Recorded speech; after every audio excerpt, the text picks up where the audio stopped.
শিক্ষিত দুর্নীতিবাজদের একটা ঘটনা আমার জীবনের ইতিহাস থেকে আপনাদের শোনাই। আনুমানিক 50 বছর আগের কথা হবে। ব্রাহ্মণবাড়িয়া এলাকায় এক ওয়াজ মাহফিল লেগেছিল। ফিরার পথে রেলগাড়িতে বাড়ি আসার জন্য ব্রাহ্মণবাড়িয়া রেল স্টেশনে গেল। গিয়া দেখি গাড়ি ছাইরা দিতেছে, টিকিট নেওয়ার সুযোগ নাই। টিকিট ছাড়াই রেলগাড়িতে উঠলাম। রেলগাড়ির ভিতরে সরকারের বেতনভোগী কর্মচারী তাকে কেউ যদি বিনা টিকিটে গাড়িতে উঠে তার কাছ থেকে ভাড়া আদায় করতো আর টিকিট বানাইয়া দিত। তাকে নি এই সময় তারে টিটি কইতো, আজকাল কি কয় আমি জানি না। আমি গিয়া টিটি সাহেবকে কইলাম, টিটি সাহেব গাড়ি ছেড়ে দিছে, আমি টিকিট নিতে পারছি না, আমার একটা টিকিট বানাইয়া দেন আর ভাড়া যা হয় আমার কাছ থেকে নিয়ে যান। আমার সে সেচ্ছে কি তা সে তার মতো কয় টিকিট বানাই দেওয়া যাবে না। আমি কি বেটা সেতিস না, তোরে যে সরকারে বেতন দেয়, যে সরকারের বাপের সম্পত্তি থেকে দেয় না, সমস্ত বাঙালিদের মাথার গাম পায়ে ফেলার উপার্জিত ট্যাক্সের টাকা থেকে দেয়, আমরা টেকাই দিয়ে তোরে বেতন দেয়, সেতিস না। তোমার বেতন দেয় আমার টিকিট বানাইয়া দেওয়ার জন্য, তুমি আমার টিকিট বানাইয়া দেওয়া যাবে না কেন? কয় টিকিট বানাইয়া দিলে শুধু ভাড়া দিলে হবে না, বিনা টিকিটে রেল সরার জরিমানাও দিতে হবে।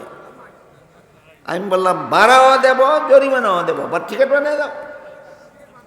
এখন আর সেতে না, এখন কয় হুজুর আপনার জরিমানা তো লাগবেই না, ভাড়াও সবটা লাগবে না, বিনা টিকিটে যা মনে চাই আমারে দিয়ে দিন।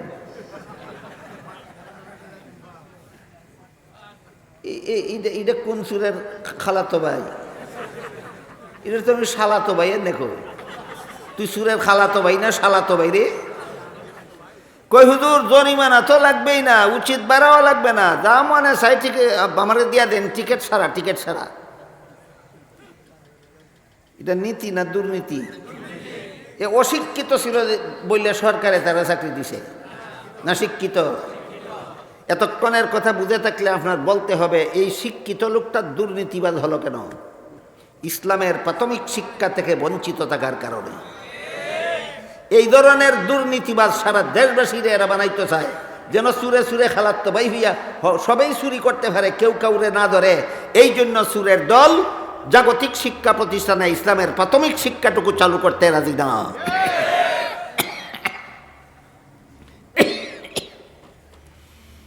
আমি কইলাম বিনা টিকিটে তোমার আমি একটা পয়সাও দিতাম না, টিকিট ছাড়া একটা টাকাও দেব না তোমার আমি। আমার কয় আমি আপনার কাছ থেকে পয়সা কম নিতে চাই, আপনি বেশি দিতে চান কেন?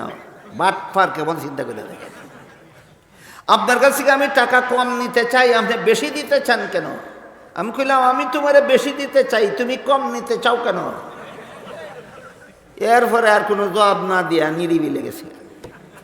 আমি পরবর্তী স্টেশনে এলাম, মিয়া টিকিট লইয়া লইছি, স্টেশন থেকে হের কাছ থেকে টিকিট লইতে আসছি না। বলেন এটা শিক্ষিত না অশিক্ষিত? নীতিশীল না দুর্নীতিবাজ?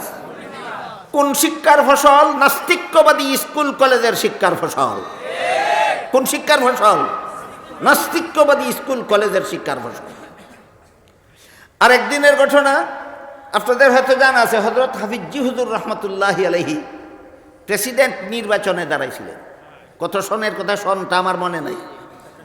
হ্যাঁ, 1981 সালে।